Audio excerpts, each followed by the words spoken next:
The Activated Man is an award-winning supernatural thriller starring the late Tony Todd in his final lead role. The film follows Urs Gabriel, who, after losing his beloved dog Louie to cancer, begins seeing terrifying visions of a menacing entity known as the Thordur Man. Has Urs' mind fractured, or is this all actually real? The Activated Man also features an ensemble supporting cast, including horror icon Kane Hodder, Sean Young of Blade Runner, Andrew Keegan of 10 Things I Hate About You, Sab Shimono of The Shadow, and Vladimir Kulich of The 13th Warrior. The Activated Man opens in select theaters on December 13th. It also comes to digital and on demand the same day. Learn more and follow the film at The Activated Man Movie on Facebook and Instagram.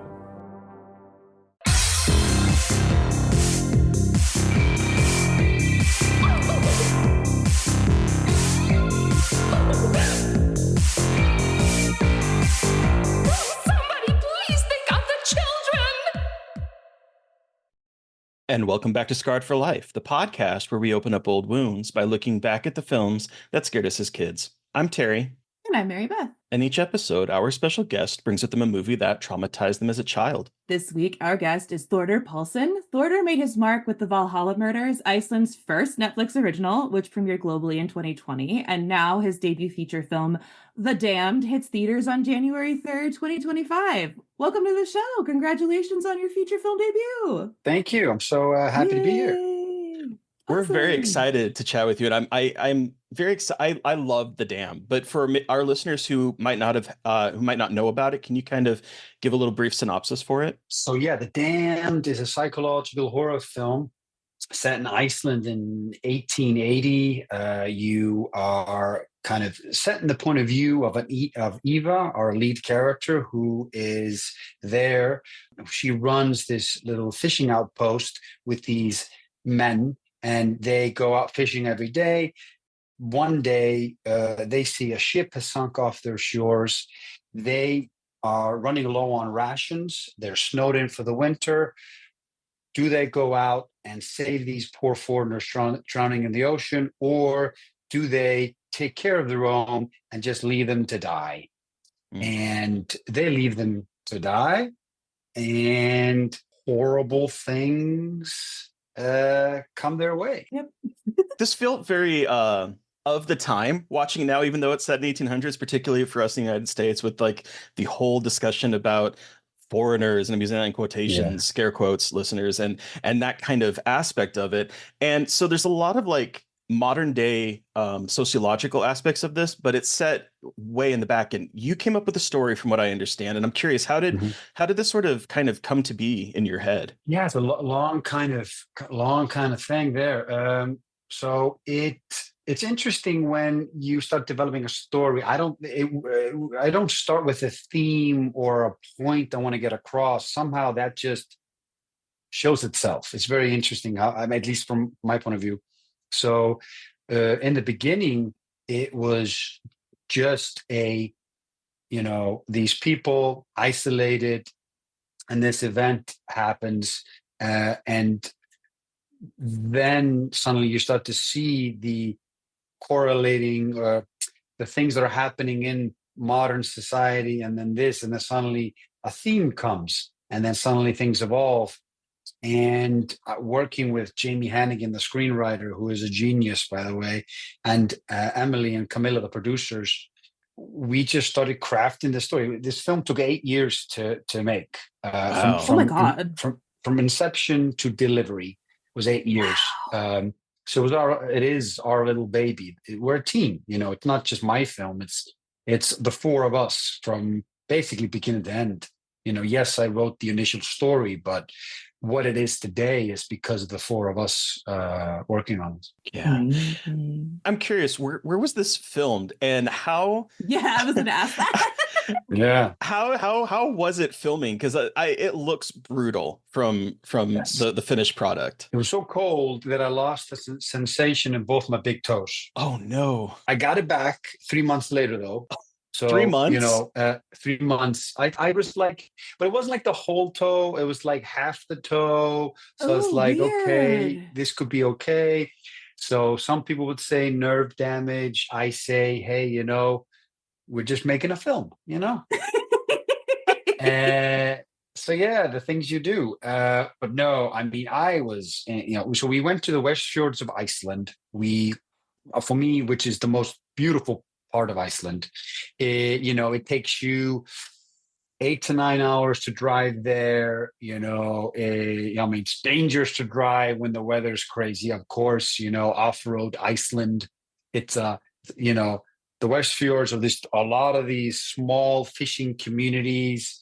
You're easily snowed in for a long period. It can be difficult to actually fly there.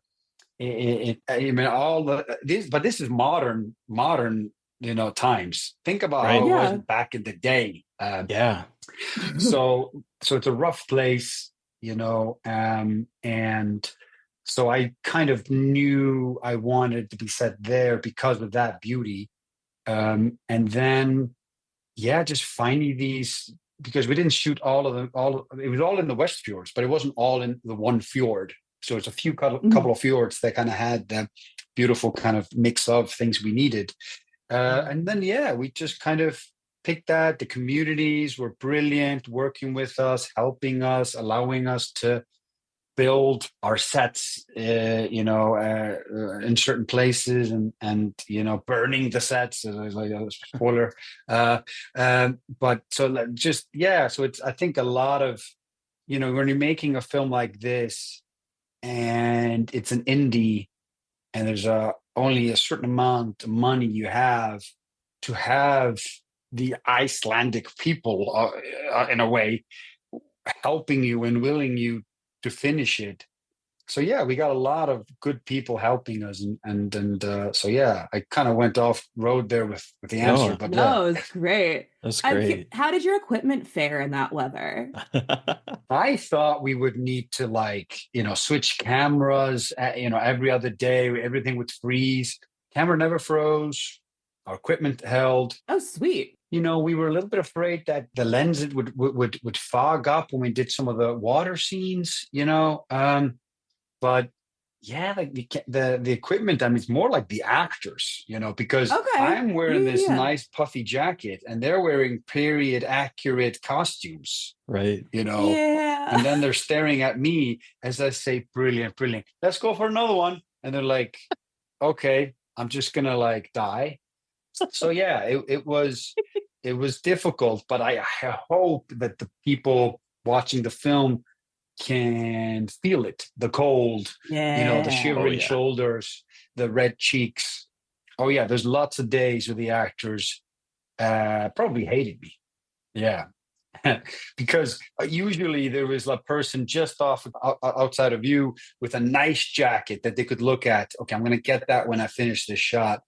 And some of the shots, they had to be so far away because I was using a zoom lens that there's no way I can have a nice warm jacket close to you.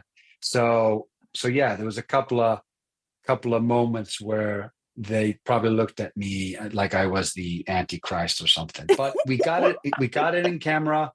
It's there for the ages, for people to see. Well, and that kind of draws me to another question I had, because I mean, it feels very isolated on the screen and very cold. And from what I'm hearing, it definitely is the cold. How do you keep how long was the shoot, and how do you kind of keep people's feelings up and motivated? Because I used to live in Alaska, and it wasn't in a more remote part of Alaska, but it definitely during the winter times, people start to get at each other. So I'm just curious how that was like for filming, and how you guys managed to keep everyone, the feelings up. The camaraderie. Yes. I think it starts on day one, or it starts in prep. So for me, I knew straight away that we got to get these people together. We got to get them. I'm talking about the actors. Get them together and to doing stuff. It can't just be they show up on set and they're acting like they've been working on a boat for years. So straight away, when the actors flew from many different countries to Iceland, day two was okay, we go to this open air museum in Iceland. Everyone's going to look at all these interesting old houses, interior, exterior, and then we're going to have a nice table read together in this old dilapidated house, and then we're going to have lunch, and then we're all going to be together. And then that was like day 2, and then everyone had lunch, everyone got to know one another. A couple of them that went for a couple of drinks afterwards, costume fittings, makeup tests. So we're just trying to get everyone together, and then a dinner, and then we were supposed to fly to the West Fjords. Weather's so bad, we got to drive. Okay, what does that mean? That's 9 hours in a coach together. So, man, poor actors, but I think great in the end. Threw them all in a coach, and we drove. And then I found out that they were smart enough to buy loads of alcohol. So they just had beers, chatted. The chats went into singing, and then suddenly they're singing these sea shanties. And by the end of that little road trip, there was this little thing that's building, this kind of camaraderie, this warmth, this kind of, we're doing something together. And actually, the production did something that maybe is dangerous to do. But once we got there, we got there on the Friday. So the next day I met a local who said, he said to us, "Hey, I'm having this rave tomorrow." We're like, "Okay, would you please come? I'm so afraid no one's going to come." We're like, "Okay." So all the cast and crew went to this rave. That's amazing. Which made them grow even closer. And even kind of, so by the Monday or Tuesday when we went to shoot, everyone kind of knows everyone. And I kind of, hey, we had that beer or we had that smoke outside that place. So, and then every weekend, every night after shooting, we all ate together. We had these deals with the local restaurants. You could choose between 3 to 4 places. And then by the end of every day, everyone, so you can go and be alone at the other place. But everyone at the end of the day kept asking, "Where are we going?" "Okay, meet you there." Oh, So I love it. So there's no crew and then actors. There's no like assistants. There's none of that crap. It was just, where are we going, and having food together. And then on the weekends, the production arranged, to go swimming in the ocean, to go look at this waterfall, to do things. So by the end, because certain characters get picked off and they don't return, and then thus the actor doesn't return, I think they were quite sad to have to leave this little summer camp of that was The Damned. Yeah, that's amazing. That sounds lovely. I feel like the bleaker and harder the movie, like the more people are like friends on set and like really have a good time, and it is like camp. Even though you're freezing and tired, everyone has that like like you said, camaraderie, and I love that. Yeah, it's awesome. I feel like that's like, and indies are like, not to say big sets don't have them, but indies especially, I feel like really have those sets because everyone's so into the project, and I love that. That's what you guys had. I think it's also just who's the leader, who's trying. Do you want this to be like a family affair? Okay, because someone has to say that. Like I heard stories about what it was like making films with Francis Ford Coppola, and you'd all go to the vineyard and you go have some pasta and you start talking about the script and just trying to get a gist on, who am I working with and what are we doing, and making it a family affair, which I hear was the case when Coppola was making films. But then I also heard Jeff Bridges talking about when he made Hell or High Water, and he said it's brilliant. They're out there somewhere in Texas making this film, and every weekend the director would say, "Whoever wants to come, we're going to watch the rushes or whatever we've edited together during the week at my place, and we're going to have some barbecue." And then suddenly it's like every weekend it's a barbecue, watching the rushes, and Jeff Bridges playing the guitar. Come on, doesn't get better than that, cool. right? It's like so come cool. on. That's so cool. So I didn't have Jeff Bridges playing the guitar, but you had a rave. I'd go to a rave. I had a rave. Yeah. Icelandic rave. Yeah.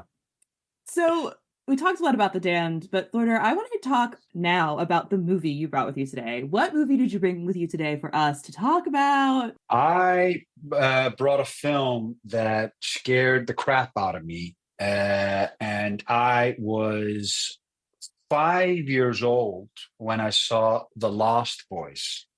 Finally, we're covering The Lost Boys on this podcast, everyone. So if you aren't familiar with The Lost Boys, when a recently divorced mother and her two teenage sons move to a coastal town to stay with her father, it doesn't take long for the brothers to realize the area is a haven for something much more sinister than party-going surfers. I love IMDb's synopsis sometimes. They're just very entertaining. But all right, so take us back. You said you were 5 years old, which blows my mind. I can't imagine seeing this at 5 years old. But I'm curious, how did you see this? Why? Kind of give us the setting for why this became a scarred for life moment for you. I mean, just imagine you're a kid and you're watching a film, and it's like a beach film, and you got Corey Feldman and Corey Haim, and it's like, oh, it's that kind of film. Why should I be, afraid? Here's a couple of tense moments. There's teenagers, running amok, and then Kiefer Sutherland turns to him in that tree just before they kill those people on the beach. And that's when you see the eyes and the fangs. And I freaked out. I ran away, and I didn't watch the second half of that film until like years later because it scared me so much. It scared me so much. Because I know how old I was, because I know where I was living at the time. And I was only living there at that age. So I was 5. And may have been slowly slipping into 6, maybe, but I was 5. And I remember where I was. I remember where the TV was in the living room. I remember the sofa. I remember what I was eating. I freaked out. And so, yeah, that was not a film that you should show a 5-year-old, maybe a 10-year-old. But so, yeah, that film had a huge effect on me. And so yeah, that scared me. Yeah. So how did you see it? Were you watching it with your parents, or were you watching it alone? How did you end up getting to watch this movie, or the first part of this movie, I should say? So I was raised by a single mother, but my dad was watching me that night. It's always the dad. All I gotta say. It's always the dad. He was like, I got this film. It's a lot of fun. It's actually really funny. We're all like, great. And then you watch it, and then Kiefer Sutherland does that look, and he's, so yeah, it's the dad, and he should have known better. But I don't really think about The Lost Boys as being this crazy, scary. It's a fun ride. It's tonally, it's kind of all over the place. Like, I'm actually quite a huge fan of the director, and we can get into that a little bit. But for me, yeah, it was my dad that let me watch a film when I was too young. Yeah, that sounds like you, Mary Beth, with your dad and getting you introduced to movies. My dad was a big horror person, and from the age of 4, he was like, all right, you're old enough, we're gonna be watching horror movies every time I see you. My parents were divorced, so he was like the cool dad. But then I'd come home and have nightmares, and my mom would be like, hey, why are you letting me deal with the consequences of this? Exactly. And you don't have to. So I was raised that way, and now here I am, full of horror love. So obviously something good came out of it, I guess. But that's always the dad way, they're like, no, it's gonna be okay, and then the mom has to, not pick up the pieces of sorts, but like they have to somehow help you with your nightmares and get through that. But like you said, yeah, I mean, look at you now, Yeah, exactly. Yeah. Did you find yourself, I know you were 5, but like, did you start gravitating? Did it give you an interest in horror, or like at least like an inkling of something that you might be interested in? Again, I know 5 is like a hard age to figure that out, but I'm all over the place with film. So okay. My grandparents owned a video store. And cool. Oh, yeah, shit, that's amazing. That's so cool. Yeah, so my mom's parents owned a video store, quite a large one. And I could show up whenever I wanted, take whatever I wanted. Not the new ones. We got to rent out the new ones. All right. Any of the old ones you can pick. And they weren't really film people. It was like a business for them. So whatever I was taking out, they had no clue if that was like not for children or for children. But I was never really into cartoons, animation. It was always film.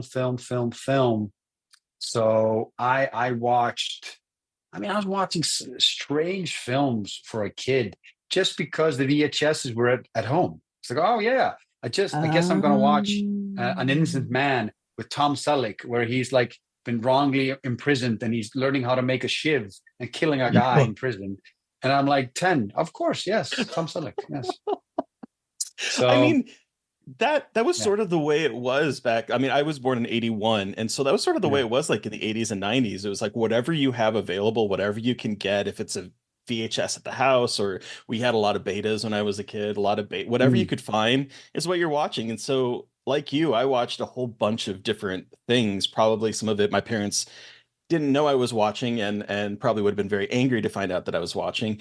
But I have a very specific memory of seeing this movie, and you mentioned how it's probably not the best movie to show a 5-year-old. Well, for someone with a very impressionable mind, it probably wasn't a good movie to see when you were 10 either, because Okay. I want to preface this by saying I love spaghetti. Spaghetti Oh is one of my no. favorite meals of all time, and as a Yeah. kid, it was like my mom's go-to meal to make sure that I was that she knew I would eat. Yes.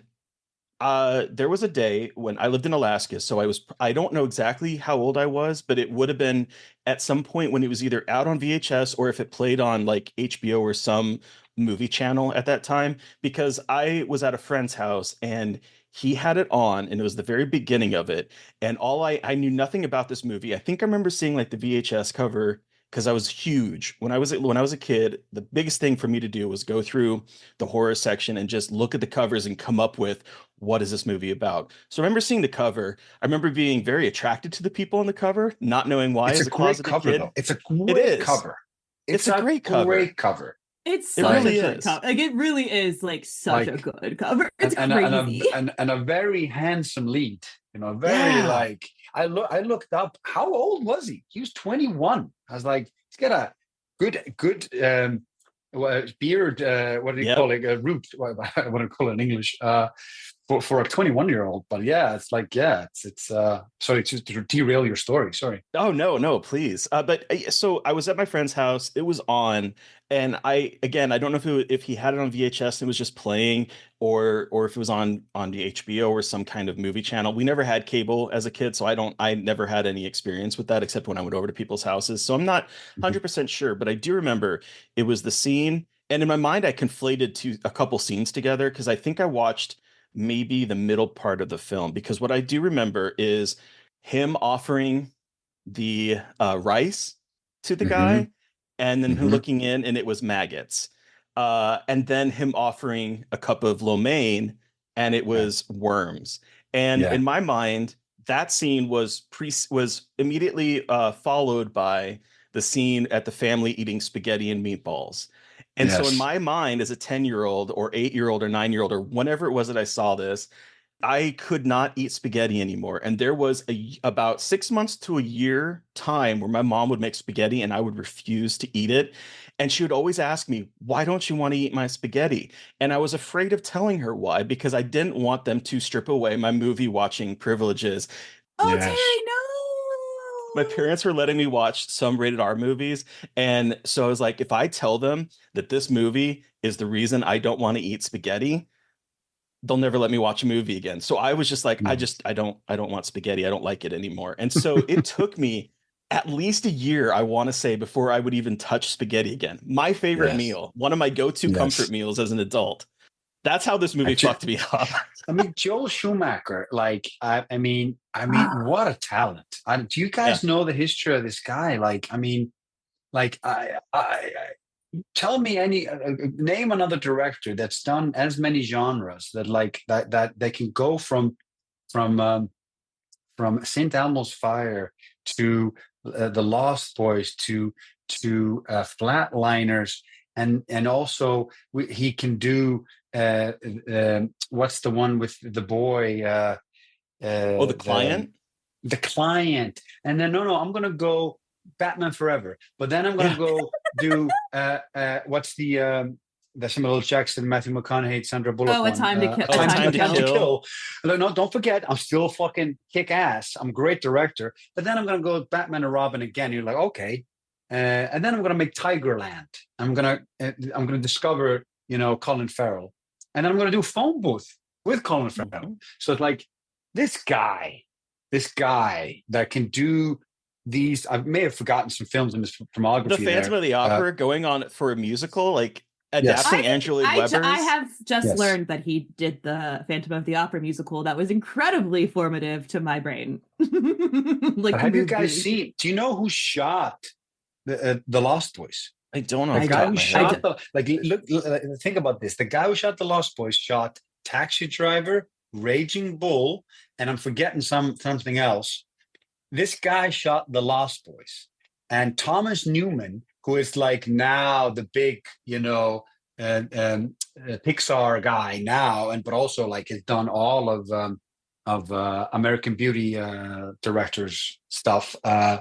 So like he's working with like world-class talent there, but it's it's Michael Chapman, a cinematographer, who did Taxi Driver, Invasion of the Body Snatchers from 1978, Raging Bull. That's a classic. Ghostbusters 2, and then Kindergarten Cop, which is hysterical. And The Fugitive. But Kindergarten Cop is classic, though. You can't like it is. No. I mean, it is. I am not hating Kindergarten Cop. I love that movie. No worry. I mean, it's just such a funny range of movies to work on. You know what I mean? Who's your daddy? What did he do? And what did he do? So yeah, I'm a huge Arnie fan. So yeah, I can go to Matt on any of his choices. That's so cool. Pre 1995. But no, I didn't even know he shot that. But I think when you have a talent like that, like the director is, and you look at how he moves the camera, you look at how he uses light, after he's been bitten, he's walking down those steps, you don't get to see his face, but then you got comedy of like when the dog jumps at him and he disappears out of the doorway and the kid's in the bathtub like, what? Yes. So it's like, it's horror and comedy. Horror. So it's which I think it's such a difficult thing to balance those things. And maybe Sam Raimi is next or something. I don't know. But like, I think, that's why most of those films fail, because it's tonal inconsistencies. So when I looked into this and then obviously the composer and the cast, and then obviously it just goes bonkers in the end. It's just fucking crazy. But no, I also think it has a really interesting, I think Schumacher is great with music. And when I mean music, it's not just the composing, it's also the music he chooses. He often gets, I think I'm not lying to you, like people to record songs in a different way to give it an ominous tone. Like, is it not Riders of the Storm? But there's a song in this that's the Doors song. Someone else is singing it. And there's this weird children's choir that's like the main theme of it, and it turns into something else. And for me, what I love is there's a guy creating a tone. There's a guy creating something, but it also needs to deliver in. A teenager wants to take a girl out on a date on the weekend, and they need to be able to watch the film. So it's how do you do all those things but still keep your creative juices flowing? So when people say, "Oh, the guy who did Batman and Robin," that tells me you don't know shit about cinema. Exactly though. Also, like Batman and Robin, like leave it alone. Camp masterpiece. He made those movies so much fun and like colorful. And I think that's what I love about his stuff is that even when he's going through genres, I love how he plays with, like here we're in Santa Carla and we're on a seaside town and it's all about like being on the boardwalk. And I feel like he puts us in this world that already seems silly and kind of out of time, because again, the boardwalk to me is always kind of like a weird place. Like it's a kind of an interesting liminal space. And so the setting is so important to that tone. And I think he captures that setting so beautifully about like being a new person living in a beach town that's all about like bringing in tourists, and the way he films that town and films the boardwalk, I think puts you in that headspace so well, and he does such a good job establishing that. So when the vampires come in and the Frog Brothers, you're like, oh yeah, this all makes sense in this world. Like this Yes. like makes sense. And I think he does such a good job with the world building and making you feel like, oh yeah, this is the real world, but not really, in such an interesting way. It's not detached necessarily, but it's just it's a little uncanny. But that's, I think, what makes his stuff so interesting, is that uncanny view on reality that he adds to his movies. No, and just looking at the film, and you think about the story beats you're being told straight away in the beginning of the film, and you see the Santa Carla sign, and then as he looks at the back of it, you're just given an ominous tone, not too much, but there is a cold open though, where the baddies and the security guard. So the audience have already been given what they wanted there. Also, let's talk about those aerial shots. Like I think they're brilliant, and that gyro thing he does that makes it feel more human than actually like a steady kind of helicopter shot. And I think that those shots are brilliant. The shot composition in this is great. As like I was rewatching it for prep for the podcast, I was just enamored with the scene where as a viewer, if you don't know this about vampires yet, but he drinks the blood and they go out and they drop and they're hanging from the train line, and they're just hanging it up. It's like mist below them and you don't see anything, and they just let go one after another and vanish into the mist. It's such a beautifully composed and shot sequence of events, and I love it so much. No, it's brilliant. And also just the train going over them, and that wide shot, it feels very like old school kind of in camera element to it. It feels very tactile. I love it. And it's a very visual film. Like you talked about the fog, I mean, I love the house that the grandpa has, what an interesting side character. Like he's in, that guy's in another film. He didn't get the memo of the tone of the piece. No, he didn't, but he's brilliant. The set design too of the lair. I remember that's the only other thing I remember as a kid before I got too scared and we stopped watching the movie was that lair. I was like, man, that's the place I would love to go. It has you said tactile, and this has like a very tactile feeling to it. And it's so whimsical, but also horrific when you think about what it's there. And I love that James Jeremias, who I believe is the initial person that created the concept of the story before it got reworked in scripts. But there was a quote with him that said, "I had read Anne Rice's Interview with the Vampire, and in that there was a 200-year-old vampire trapped in the body of a 12-year-old girl. Since Peter Pan had been one of my all-time favorite stories, I thought, what if the reason Peter Pan came out at night and never grew up and could fly was because he was a vampire?"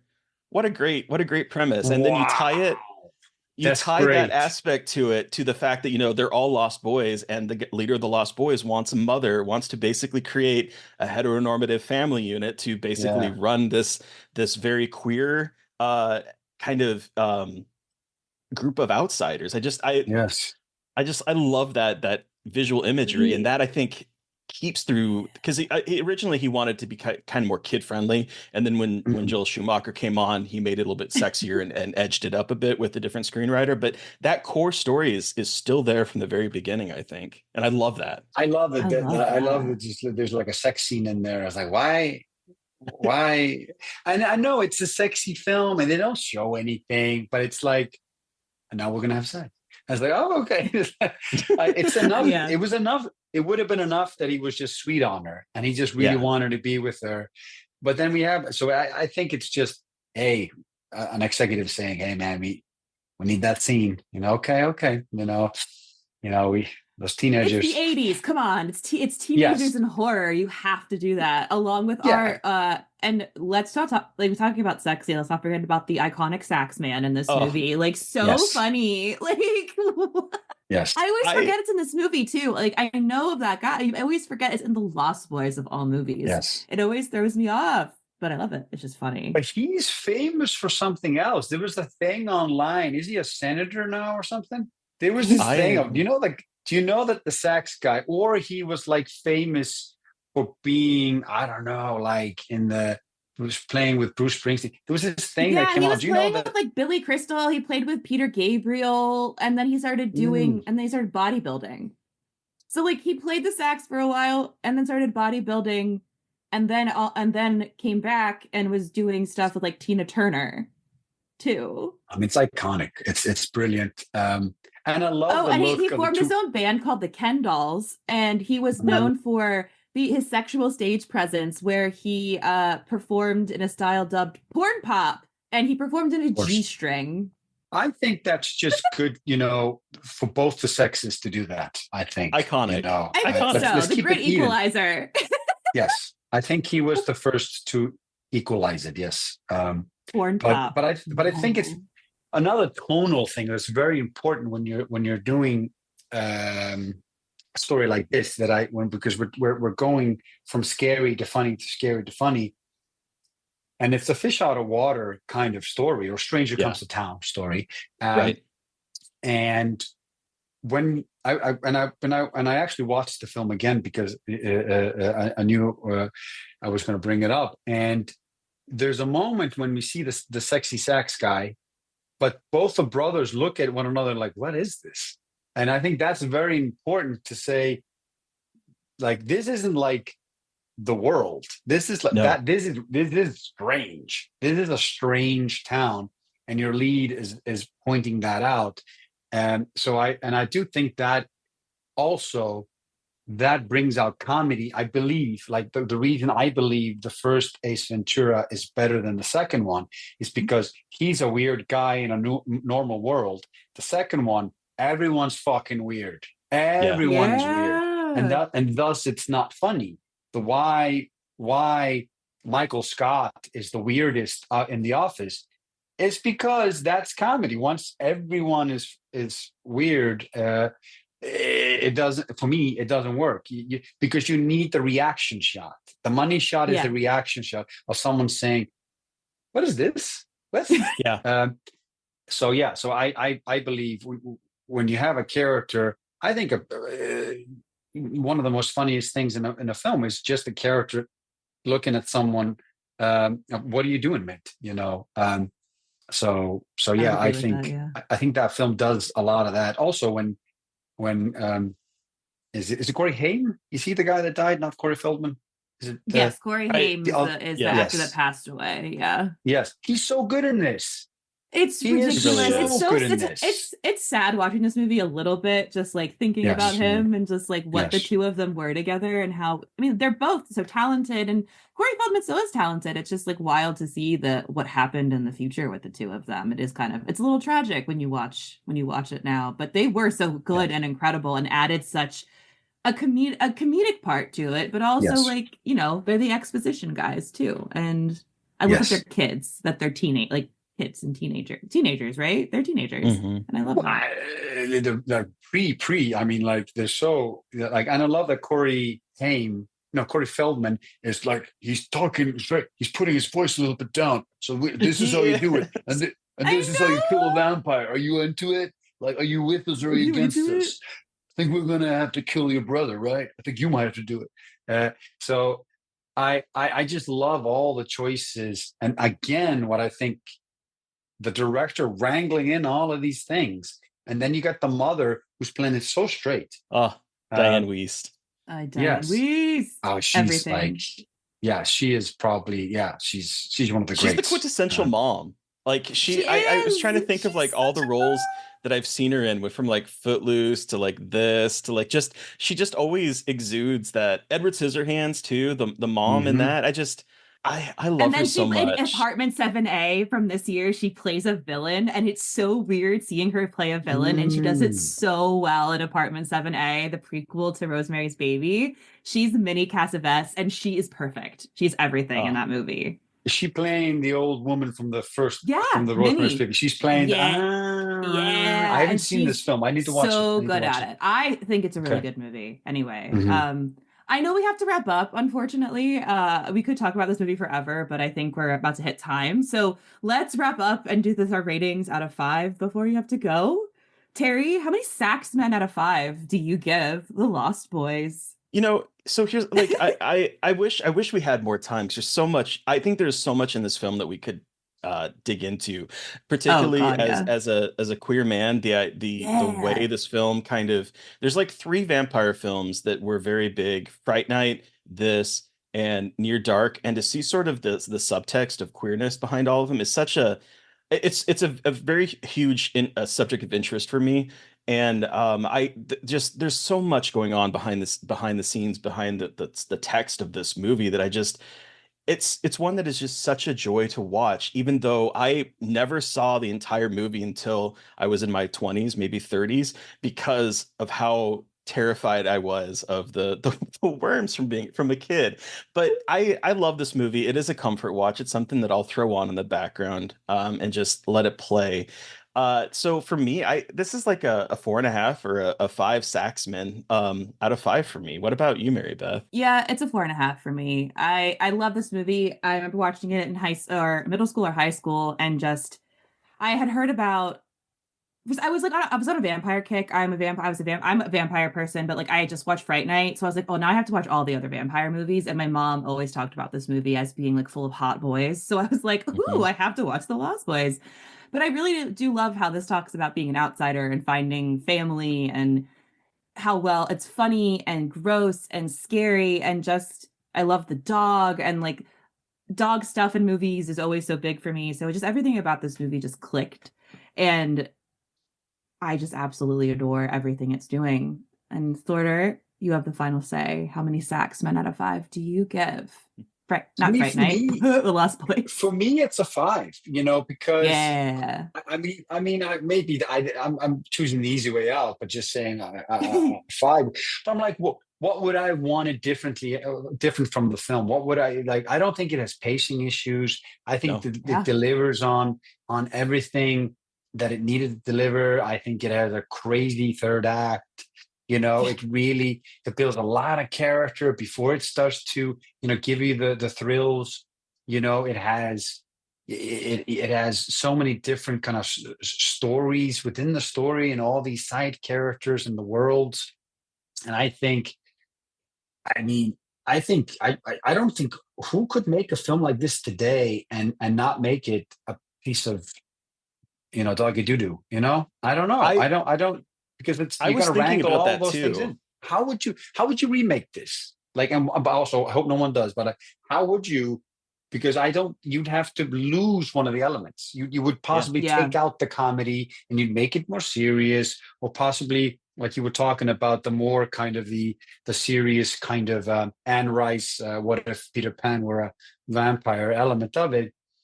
But then again, I think you lose the heart, the comedy, the colorfulness, the interesting setting that it was. I mean, the music. I mean, so I think this is a very interesting kind of time capsule. What is it, 1985, 86 or something like that? 87, I think.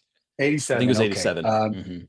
Yes. So I just think it has all of those things, and it doesn't have any like bad choices with like VFX or something like, oh, that No. dated it.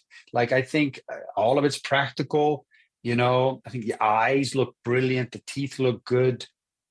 So yeah, I think if I were to say something that could have gone better, I don't know. I think yeah, maybe I even think that sex scene for the 80s that needed to be there. Yeah. You need to get the guy's shirt off. That's just how Yeah. it works. It worked for me. Yeah. but but thank you so much for joining us to chat about your film and The Lost Boys, and for allowing me to finally share my Lost Boys story on the podcast. It's been 5 years and I'm surprised no one has brought this movie until now.